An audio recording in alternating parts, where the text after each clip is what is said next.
कभी कभी हमारी जिंदगी की सबसे बड़ी समस्या आलस नहीं होती, बल्कि कल होती है। कल से मेहनत करेंगे, कल से बदलेंगे, कल से पढ़ेंगे, और यही कल हमारी आज की सफलता चुपचाप चुरा लेता है। ये कहानी हमें यही सिखाती है कि जो काम आज किया जा सकता है, उसे टालना खुद से धोखा करना है। ये कहानी है बिंदुपुर गांव के एक लड़के आर्यन की। आर्यन पढ़ने में तेज था, समझ भी जल्दी लेता था, लेकिन उसकी एक बहुत बुरी आदत थी, हर जरूरी काम को कल पर टाल देना। खासकर पढ़ाई के मामले में उसका एक ही जवाब होता, अभी बहुत समय है, कल से जरूर पढ़ूंगा। सालाना परीक्षा में 1 महीना बाकी था। उसकी माँ रोज प्यार से समझाती, बेटा थोड़ा थोड़ा पढ़ लिया कर, आखिरी समय में परेशानी होगी। आर्यन मुस्कुराकर कह देता, अरे माँ, अभी तो पूरा महीना है, कल सुबह 4 बजे उठकर पक्का पढ़ूंगा। लेकिन वो कल कभी नहीं आया। सुबह नींद भारी लगती, दोपहर दोस्तों के साथ खेल में निकल जाती, और रात को वो खुद से कहता, आज बहुत थक गया हूं, कल से पक्का शुरुआत करूंगा। दिन ऐसे ही खेल खेल में निकलते गए, और देखते देखते पूरा महीना खत्म हो गया। परीक्षा में अब सिर्फ 2 दिन बचे थे। अब आर्यन घबरा गया। उसने सोचा कि रात भर जागकर पूरा सिलेबस खत्म कर देगा। जैसे ही उसने किताब खोली, उसे एहसास हुआ कि उसने पूरे साल पढ़ाई को कितना हल्के में लिया था।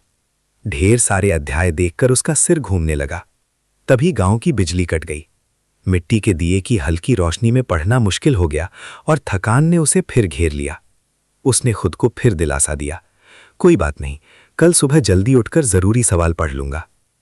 अगले दिन परीक्षा हॉल में बैठते ही उसका दिल जोर जोर से धड़कने लगा। प्रश्न पत्र देखकर उसे सब कुछ जाना पहचाना तो लग रहा था, लेकिन किसी भी सवाल का पूरा जवाब उसे याद नहीं आ रहा था।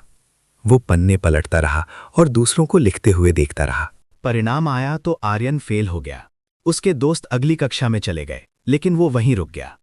अपने माता पिता की आंखों में उदासी देखकर उसे गहरी शर्मिंदगी महसूस हुई। उस शाम वो रोते हुए अपने दादाजी के पास पहुंचा।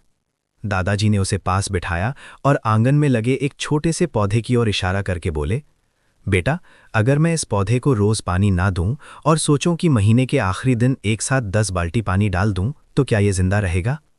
आर्यन ने सिर झुका लिया और कहा, नहीं दादाजी, ये सूख जाएगा। दादाजी मुस्कुराए और बोले, पढ़ाई भी वैसी ही है, ज्ञान का पौधा रोज थोड़ी थोड़ी मेहनत से बढ़ता है। कल एक ऐसा चोर है जो आज की मेहनत और आने वाली खुशी दोनों चुरा लेता है। उन शब्दों ने आर्यन को झकझोर दिया। उसने उसी दिन तय कर लिया कि अब वो कल का इंतजार नहीं करेगा। उसने अपने कमरे की दीवार पर एक बड़ा सा चार्ट लगाया, जिस पर लिखा था, कल कभी नहीं आता, जो है वही आज है। अगले साल आर्यन बदला हुआ था।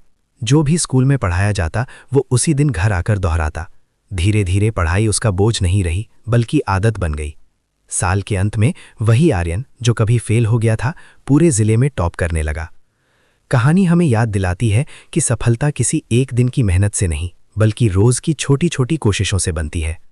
अगर आप आज ईमानदारी से मेहनत कर रहे हैं तो कल अपने आप बेहतर बन जाएगा। याद रखिए, सपने कल से नहीं, आज से पूरे होते हैं। ऐसी ही प्रेरणादायक कहानियां हर दिन सुनने के लिए वीडियो को लाइक, चैनल को सब्सक्राइब और बेल आइकन दबाना ना भूलें।